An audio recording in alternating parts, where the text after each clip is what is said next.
Les hago esta pregunta. ¿Dónde estoy ahora mismo? ¿Estoy en Lima, mi ciudad natal? ¿Estoy en Río de Janeiro? ¿Estoy en Bogotá? ¿Estoy en la Ciudad de México? ¿Estoy en Guayaquil?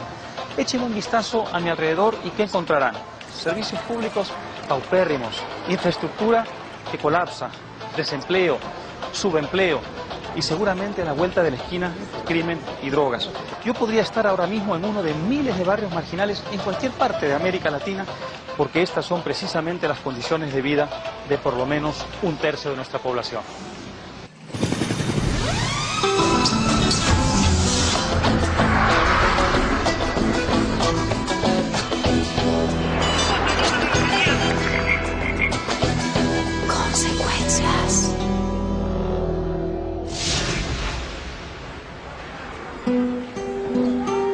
Estoy en el este de Caracas, en una zona popular y pobre conocida como Petare.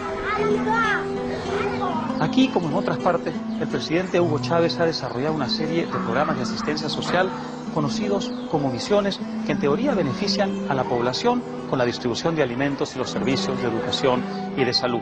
Estos programas, por supuesto, le han traído mucha popularidad a Hugo Chávez, que es parte de una corriente de líderes latinoamericanos conocidos como populistas. Sin embargo, como veremos, el populismo ni es una novedad en nuestras tierras, ni a mediano plazo una solución a nuestros males.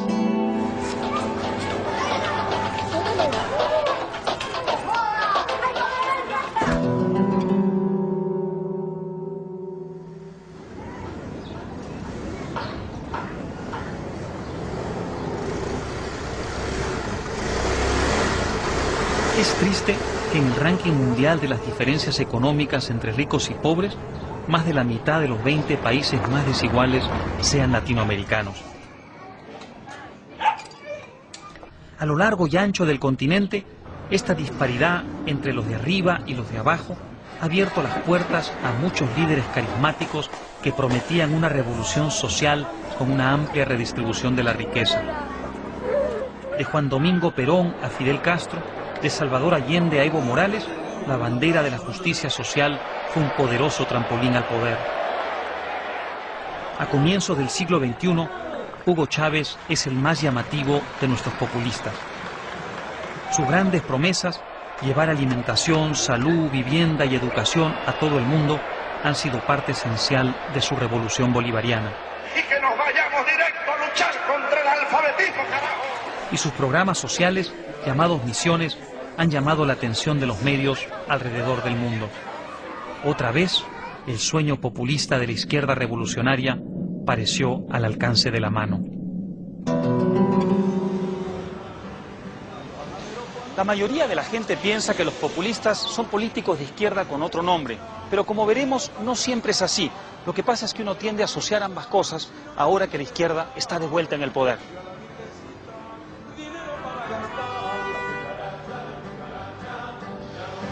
El problema es que esos ideales de izquierda, por muy bien intencionados que hayan sido, condujeron a la dictadura, la represión y el totalitarismo. Y no cerraron la brecha entre la minoría privilegiada protegida por el Estado y la gran masa de latinoamericanos pobres.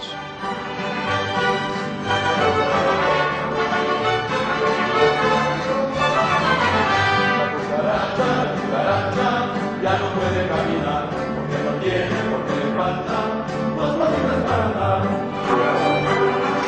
Todos los latinoamericanos conocemos esta canción de memoria, pero no todos saben que esta es la canción que cantaban las tropas de Pancho Villa en plena Revolución Mexicana.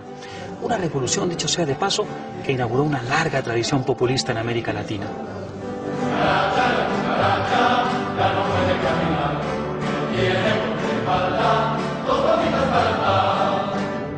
La Revolución Mexicana se convirtió en muchos sentidos en una revolución populista. El hombre común se levantó contra los oligarcas para reclamar sus derechos. Los campesinos derrocaron a los aristócratas. Parecía una causa valiente y noble.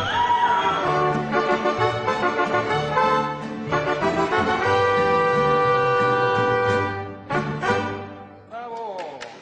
¡Qué bonito! Gracias.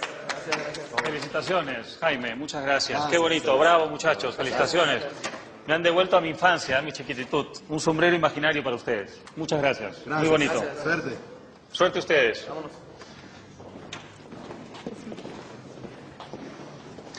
Aunque el populismo arrancó en Uruguay a comienzos del siglo XX, fue aquí donde alcanzó su mayor impulso inicial. Y fue aquí, precisamente en este estrado, en el Teatro de la República de Querétaro, donde la Revolución Mexicana se proclamó en forma de constitución en 1917. Esta constitución le dio al Estado la propiedad del suelo y el agua, limitó severamente la propiedad privada y le prohibió a la Iglesia Católica poseer haciendas. Una medida francamente radical si se piensa que la Iglesia Católica había poseído la mitad de la tierra en la primera parte del siglo XIX. Esta revolución, en apariencia, estuvo animada por un espíritu liberador, emancipador, abrazó a todo el mundo y los artistas, los poetas, los pintores la abrazaron a ella también. Parte del legado de la Revolución Mexicana son las importantes obras de arte de los pintores muralistas. Sus pinturas evocan elocuentemente la lucha populista de aquella época. Casi como una tira cómica histórica, ellas muestran los grandes asuntos del momento. Protestas, batallas, héroes revolucionarios y villanos oligarcas, todo ello en colores vibrantes. Un fuerte recordatorio de que en América Latina el arte y la política siempre van de la mano. Poco después de tomar el poder, los líderes del gobierno revolucionario comenzaron a cometer los errores que todos los populistas parecen cometer. Centralizaron el poder, crearon una enorme burocracia, suelo fértil para la corrupción, y comenzaron a nacionalizar industrias estratégicas.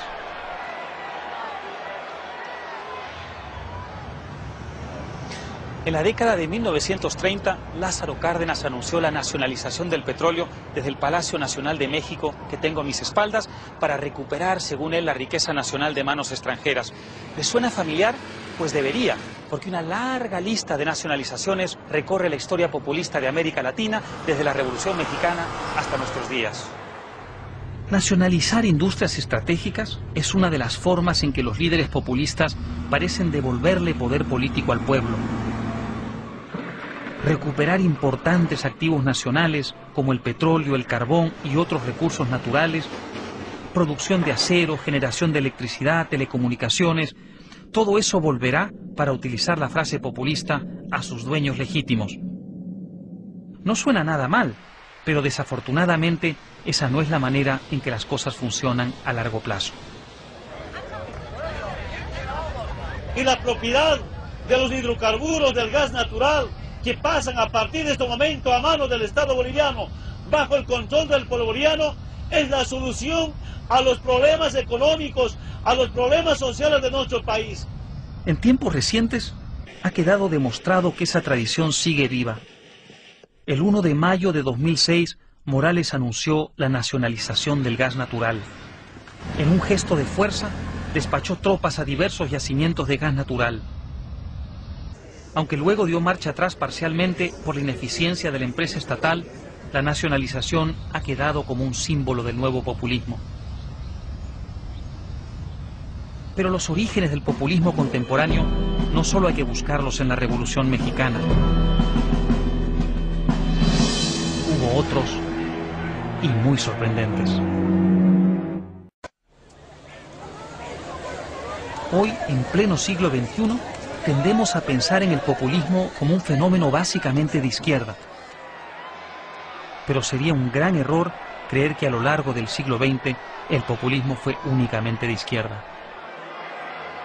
El populismo del siglo XX tuvo una gran deuda con los líderes fascistas surgidos en Europa en la primera mitad de ese siglo. Hitler, Mussolini, Franco.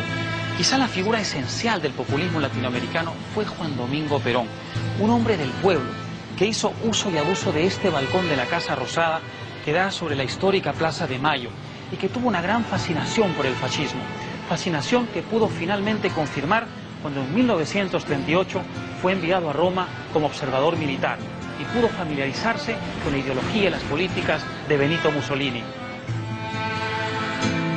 Para averiguar más sobre Perón, busqué al mayor experto en el tema, Hugo Gambini. Hola, buenos días. ¿Busco al señor Hugo Gambini, por favor? Sí, está en la mesa virtual. Gracias. Lo encontré en su mesa favorita del legendario Café Tortoni en Buenos Aires. ¿Cómo te va? a él lo mandan a Italia, porque él era una especie de agente, no digo un espía, pero sí un agente de inteligencia dentro del ejército. Y él ve en Italia el fascismo y se deslumbra con el fascismo. Vuelve acá a la Argentina y empiezan las conspiraciones de tipo militar contra un gobierno conservador que había, y se produce el 4 de junio del 43, que es un golpe militar, y él es el único militar inteligente de todo ese grupo que hace el golpe, es el único inteligente que se va dando cuenta cómo se puede ir ganando posiciones, y aplica lo que vio en Italia, el fascismo. Entonces los sindicatos que no lo apoyan, él le crea un sindicato paralelo con la gente que estaba en contra del que tenía el poder. Y ese sindicato paralelo él le da desde la Secretaría de Trabajo las conquistas que ellos pedían. Y entonces, lógico, la gente apoya a los que le dan las conquistas y desechan a los otros. Entonces, de esa manera va generando una red sindical muy importante. Como esas cosas hubo muchas. El peronismo siempre buscaba lo que al pueblo le podía fascinar. Y distraer, imagino, sí, cautivar. O impactar. O sea, de algún modo eso es el populismo, ¿no? Y que todos podamos continuar esta cruzada sin que ninguna de las fuerzas se disocien para ser más fuertes, para servir a la patria y para sacrificarnos si es preciso el día que llegue la necesidad. En 1945, después de la guerra, el encarcelamiento de Perón en la prisión de la isla Martín García desató disturbios en varias ciudades. La manifestación que obligó a las autoridades a liberarlo fue la que organizó Eva Duarte en la Plaza de Mayo, aquí en Buenos Aires. Aquella manifestación dio pie al surgimiento de los descamisados, poderoso símbolo peronista, y convirtió a Eva en un mito.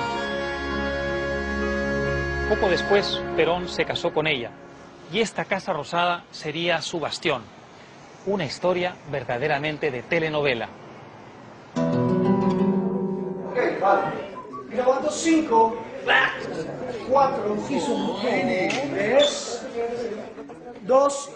O sea que venden su cuerpo a cambio de dinero. Dinero, cheques, efectivo, tarjeta de crédito, regalos, lo que sea. Madre del cuerpo. Buenos días. Buenos días. Este vino ayer, se quedó un rato y se fue.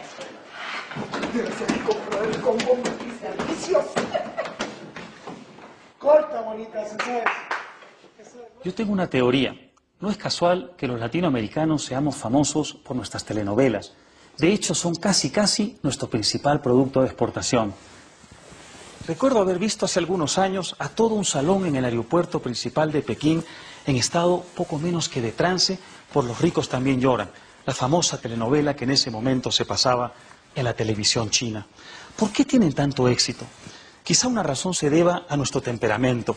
Ese temperamento truculento, melodramático, algo sensiblero y desde luego muy apasionado, que reflejan tan bien esas historias y que llama tanto la atención.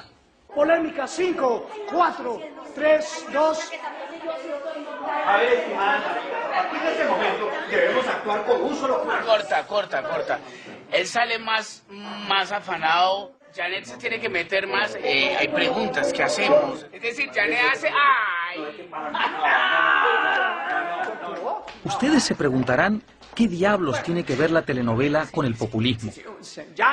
Más de lo que parece. Las historias que nos cuentan nuestras telenovelas tienen elementos populistas que reflejan nuestra cultura. Reclamos y reivindicaciones sociales de la vida real. Asuntos cotidianos que muchos políticos tienen en mente cuando se ofrecen a las masas de lectores. Aunque a menudo se la desprecia por ser poco importante y no tener consecuencias, sería un error desestimar el poder político de la telenovela. La fuerza de la telenovela es tal que muchos creen todavía en Venezuela que la telenovela por estas calles transmitida a comienzos de los años 90 facilitó la aparición del fenómeno Hugo Chávez.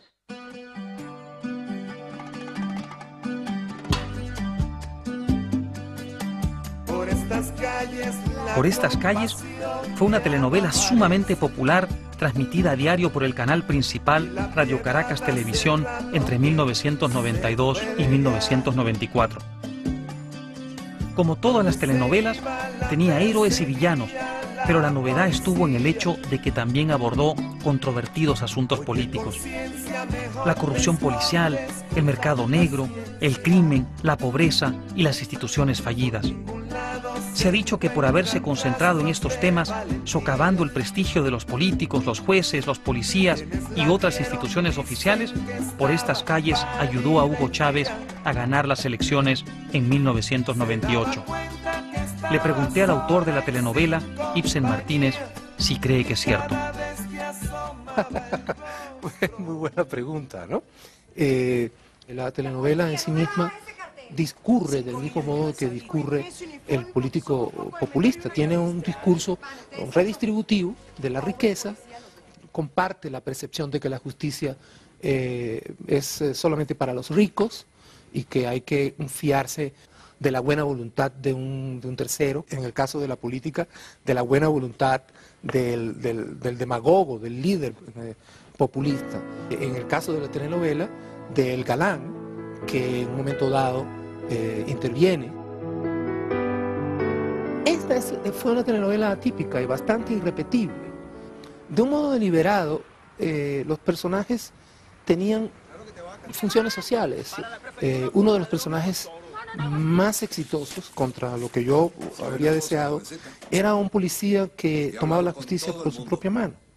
La Constitución no distingue raza, sexo, credo o condición social, comisario. Así, no me diga. Pues yo sí hago distingos, jovencita. ¿Y sabe por qué? Porque me hago respetar. La Constitución no hace distingos. Es cierto. ¿Y de qué le ha servido? Nadie la respeta. Algo parecido pasa con los personajes como Chávez.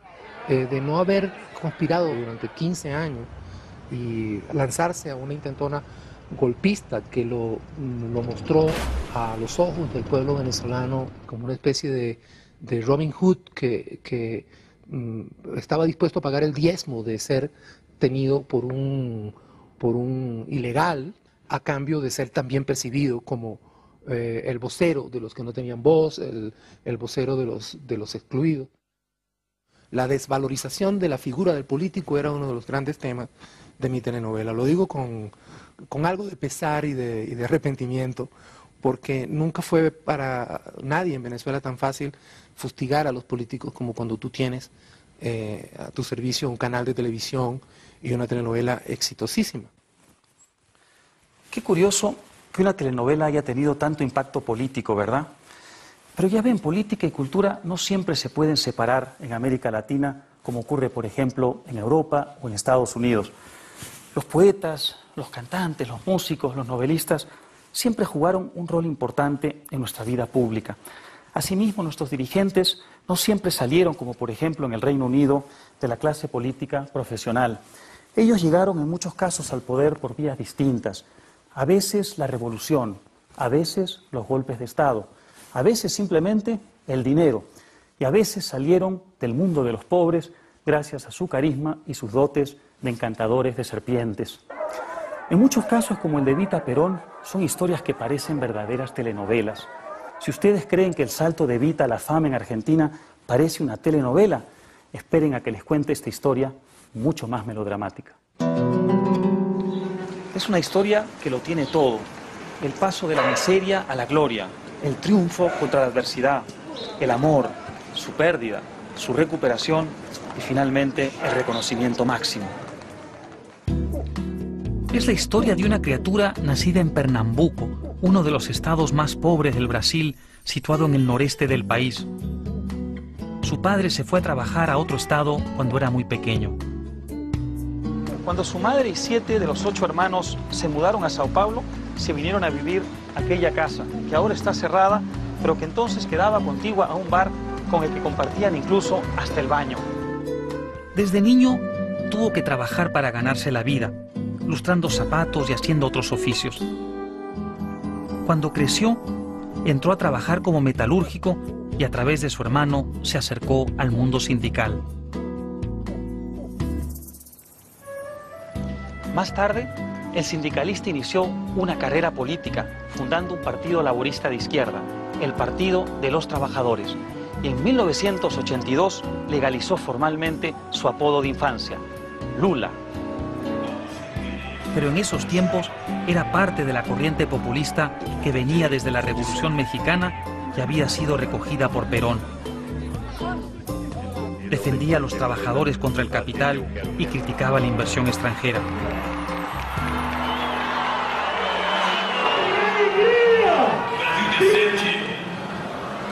Que nós queremos construir terá uma economia não subordinada aos interesses dos agiotas internacionais, mas aos interesses da produção, da agricultura e da indústria do nosso país. Después de 3 intentos fallidos, Lula fue elegido presidente de Brasil en 2002 y asumió el poder en enero de 2003. De inmediato se convirtió en una figura de alcance internacional. Su tránsito de la miseria a la gloria sedujo a medio mundo. La novelesca historia personal de Lula, su telenovela, no solo llama poderosamente la atención por el salto de la extrema pobreza a la presidencia de Brasil, también por su fascinante evolución ideológica desde un populismo con ribetes marxistas hasta una socialdemocracia con toques liberales. Hoy Lula combina la disciplina fiscal y la estabilidad financiera con programas sociales como Bolsa Familia dirigidos a los más pobres mediante subsidios focalizados. Bolsa Familia es el programa social más publicitado de Lula. 11 millones de familias reciben un subsidio a cambio de enviar a los niños a la escuela y hacerles chequeos médicos. Aunque el programa tiene un tufo populista, Lula lo combina con políticas económicas prudentes porque ha aprendido la lección de los años 80. Una década en la que el populismo estalló en 1000 pedazos en toda la región y que cambió el curso de nuestra historia. El fracaso del populismo, reflejado en la terrible crisis económica de los años 80, contribuyó a que algunos líderes populistas cambiaran de manera de pensar. Todavía recuerdo con estremecimiento lo que eran esas colas interminables en Lima para comprar leche o azúcar por los controles de precios en medio de una inflación galopante que en 1990 alcanzó la cifra astronómica de 7.649%. Estamos vendiendo un paquete de 2 kilos por 910 soles, 2 kilos por persona. Podemos apreciar la concurrencia de numeroso público que está participando de la venta directa. El arroz, sé que pagan sobreprecio. Son unos abusivos, son. ¿Ah? No le venden, le tiran la plata, le decían, si quiere lleve, si no, no, dicen todavía. Si en 1985 usted tenía 100 intis en el banco, la moneda peruana de entonces, en 1990 solo le quedaban 2. La inflación había arrasado con todo lo demás. La situación no era mucho mejor en Brasil, Argentina, Nicaragua, Bolivia. Recuerdo haber visto en un viaje a La Paz, Bolivia, a muchos bolivianos cargando su dinero en sacos de papas para comprar cualquier cosa. Después estalló la crisis de la deuda, cuando varios gobiernos latinoamericanos se declararon en suspensión de pagos, remeciendo con ello el sistema financiero internacional. Para muchos, todo eso significó el colapso del modelo populista. Pero aún si colapsó, sus consecuencias siguen haciéndose notar. Así lo piensa el expresidente Fernando Henrique Cardoso, que en los años 70 fue uno de los gurús de la izquierda intelectual y ahora cree que el estatismo trajo graves consecuencias. ¿Por qué? Por la formación de grandes conglomerados en manos del Estado y la formación de capas burocráticas poderosas que acumulan muchas rentas por intermedio del Estado, que sean en segmentos de la clase de funcionarios, los más altos, pero más directamente las empresas públicas. Eso creó un capitalismo muy poco competitivo, un capitalismo muy poco capaz de abrir más espacios para otras personas, otros grupos. Después de la crisis de los 80, pareció que los latinoamericanos estábamos dispuestos a erradicar el populismo. Por eso hubo reformas de libre mercado en los años 90 que estrangularon la inflación, privatizaron empresas, atrajeron capitales extranjeros y abrieron un poco el comercio. Pero en varios lugares esas reformas estuvieron afectadas ellas mismas por el populismo y no produjeron todos los resultados que la población esperaba. Por eso no sorprende que un porcentaje importante de la población se haya vuelto a entusiasmar precisamente con el populismo, porque asocia la privatización a la corrupción, los monopolios y los altos precios de los años 90. Y allí precisamente de esa frustración nació Hugo Chávez. Un abrazo bolivariano, sanmartiniano, peronista, bolivariano y revolucionario para todos y para todas. Aquí también les vamos a contar una historia de telenovela. Nacido en 1954, el segundo hijo de una pareja de maestros de escuela, Hugo Chávez se crió cerca de Sabaneta. Como adolescente, fue un fanático del béisbol y a los 17 años se enroló en la Academia Militar de Venezuela. Después de graduarse en 1975 como subteniente, Chávez entró al servicio militar por unos meses. En 1983 fundó el movimiento Bolivariano 200 o MBR 200 en conmemoración del bicentenario del nacimiento de su héroe Simón Bolívar. Aunque seguía en el ejército, empezó a proclamar un mensaje populista y a fustigar la corrupción. En 1992, el teniente coronel de 38 años lideró una intentona golpista contra Carlos Andrés Pérez.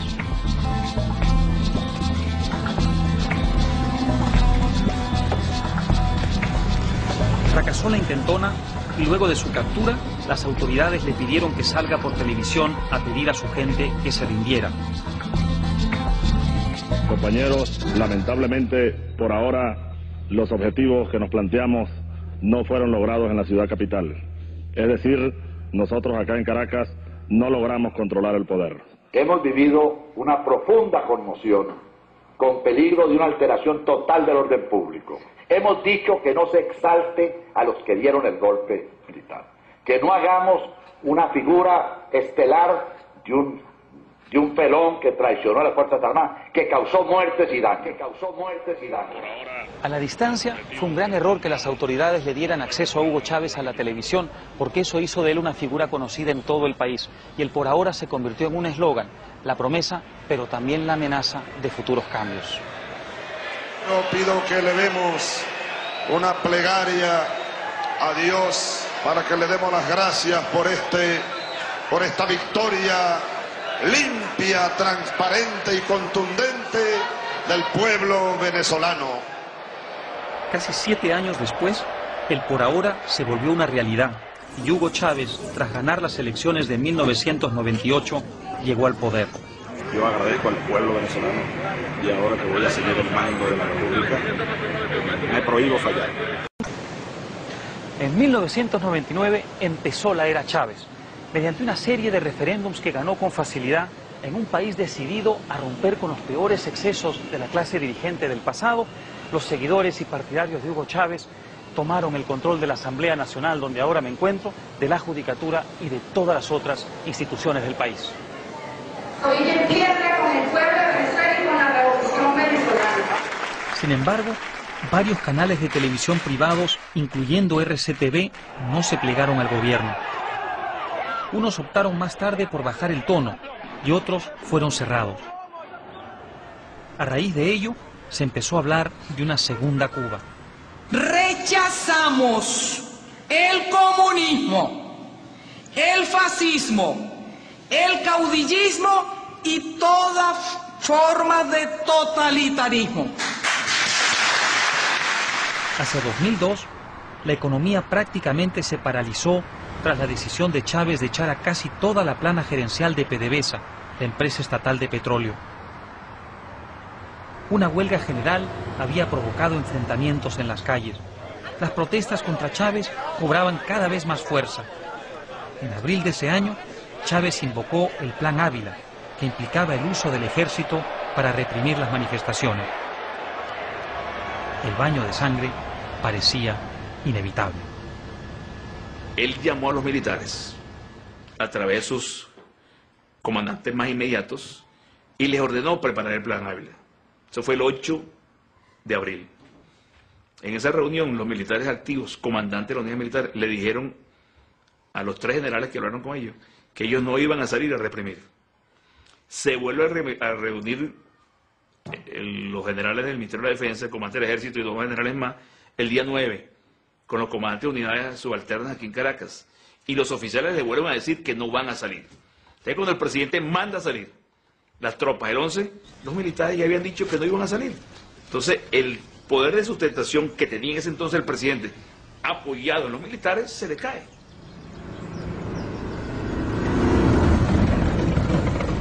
Los jefes militares se negaron a ejecutar el Plan Ávila y más bien le dijeron a Hugo Chávez por televisión que tenía que renunciar al poder en ese mismo momento. Y luego rodearon el Palacio Presidencial con sus tropas. Cerca de allí, 17 personas murieron y 300 fueron heridas cuando un grupo de pistoleros chavistas que estaban escondidos detrás de esta pared le dispararon a la multitud que se manifestaba en las calles desde el puente Yaguno, desatando la violencia general. Aunque parezca mentira, hasta el día de hoy no ha habido una investigación exhaustiva de los hechos.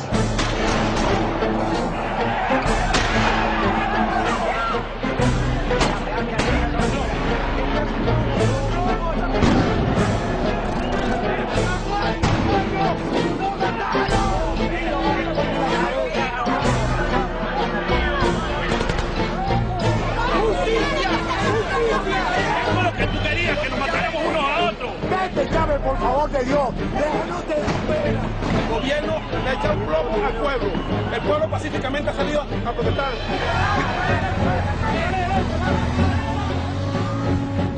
Señor presidente de la República, le fui leal hasta el final. Hasta esta tarde le serví con toda la lealtad del caso que siempre le he manifestado, porque soy un soldado disciplinado y leal. Pero los muertos de hoy no se pueden tolerar. Ese mismo día, el alto mando militar, encabezado por el general Lucas Rincón, anunció que Chávez había renunciado. Un grupo de militares y civiles entregó la presidencia interina al líder empresarial Pedro Carmona. El presidente Hugo Chávez presentó su renuncia. Pero los simpatizantes de Chávez no creyeron la versión de que su líder había renunciado. Chávez estuvo fuera del poder solo un par de días. La presión de sus seguidores hizo que los militares que lo tenían detenido le permitieran volver al gobierno. ¡Sí, amigo! ¡El pueblo está contigo! Estos hechos permitieron a Chávez consolidarse y avanzar hacia el socialismo del siglo XXI. Un elemento clave del modelo chavista son sus programas sociales, las misiones creadas en 2003, poco antes de un referéndum revocatorio. Cubren áreas como alimentación, salud, educación, etc. La meta de Robinson, Sucre y Rivas, por ejemplo, era ofrecer educación a todo nivel, empezando por los analfabetos, mientras que Mercal se propuso que la gente accediera a la dieta básica. La meta de Barrio Adentro, manejada por cubanos, era colocar un médico por cada 250 familias pobres.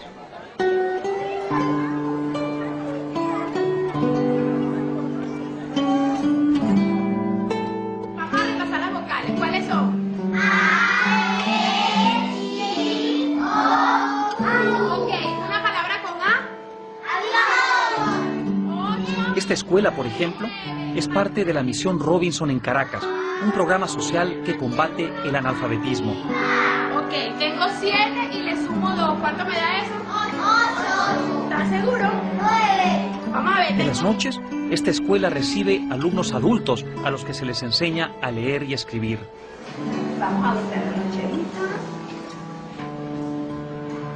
Pero esta noche, cuando los niños se hayan ido, nadie vendrá a dirigir el programa contra el analfabetismo.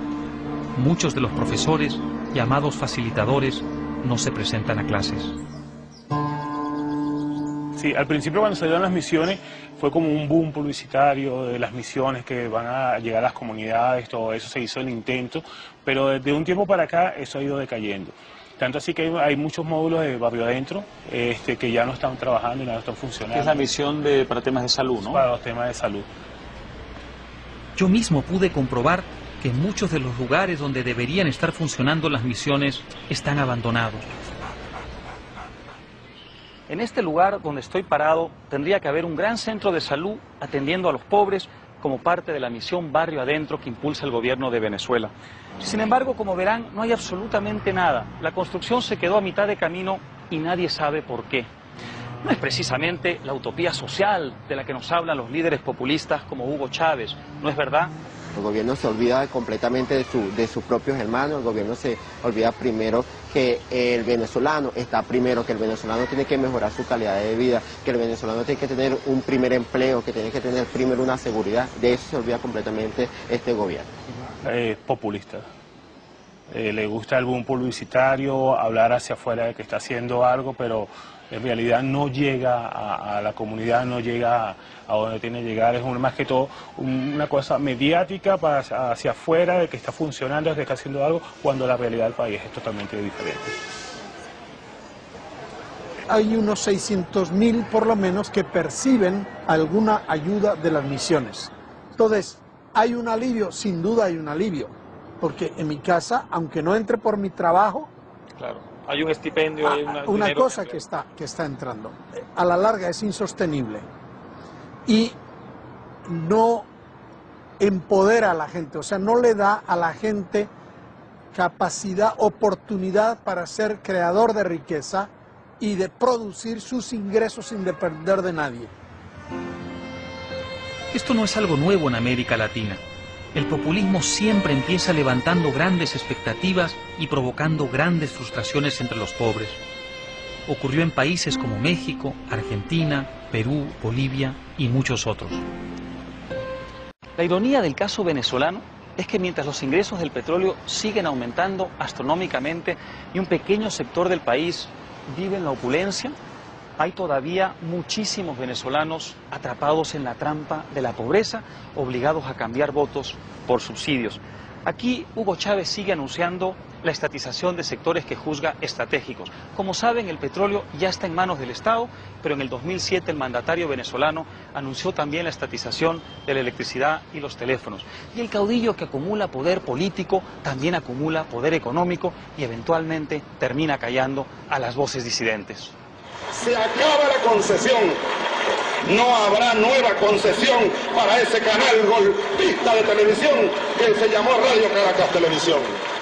En 2007, el presidente Chávez rehusó renovarle la licencia a RCTV, uno de los canales de televisión privados más populares de Venezuela y el más antiguo, por oponerse a sus políticas consistentemente.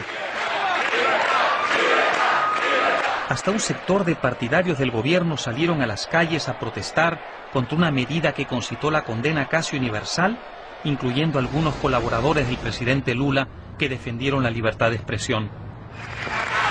Venezuela, si hay algo que tenemos para ustedes es la frente en alto y la esperanza en el futuro, porque nos vemos pronto.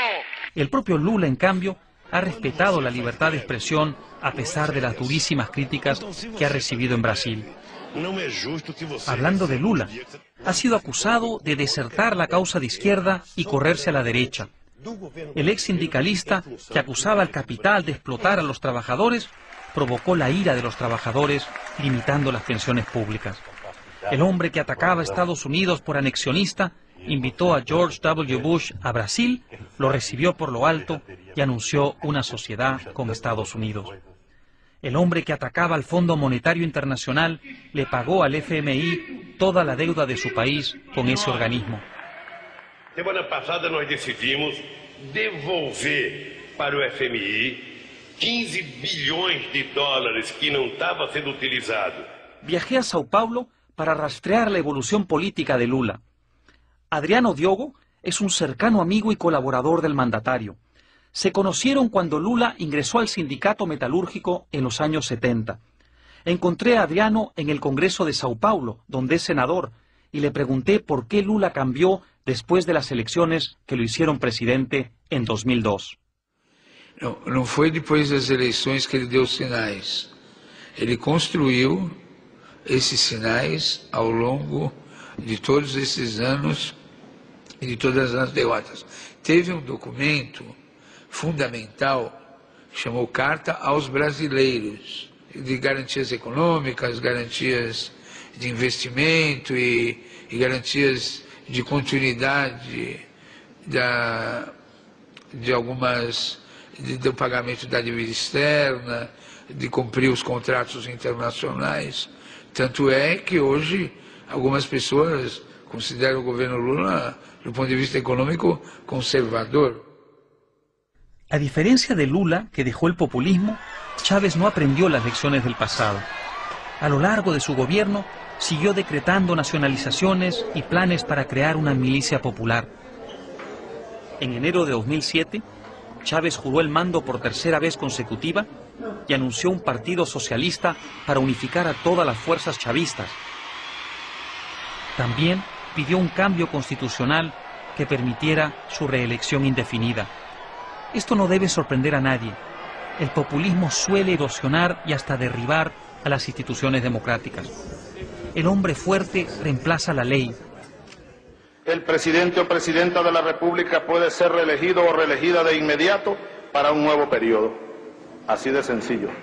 En este caso, sin embargo, los planes de Chávez se han complicado porque el 2 de diciembre de 2007 los venezolanos rechazaron en un referéndum el cambio constitucional que pedía el presidente.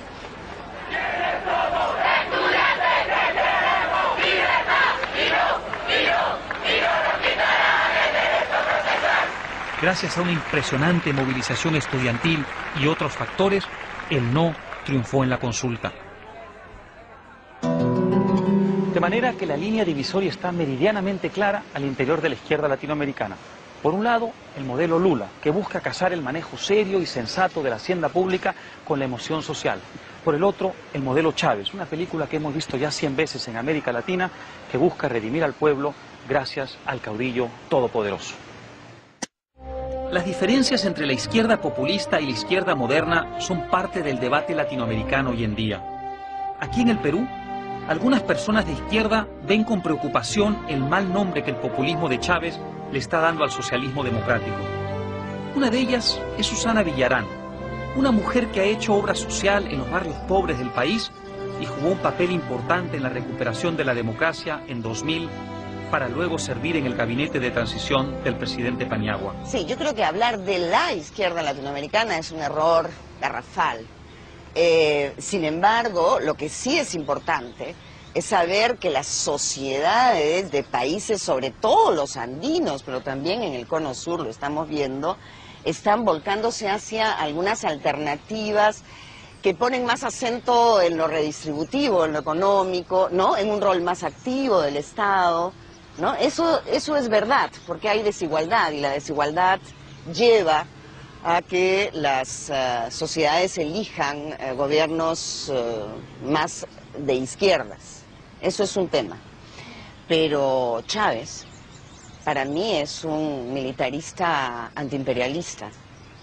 De izquierda no tiene nada, en el sentido de ser una persona que lucha contra las desigualdades que se pueden evitar, que generan sociedades más igualitarias, más cohesionadas, ¿no? Menos injustas.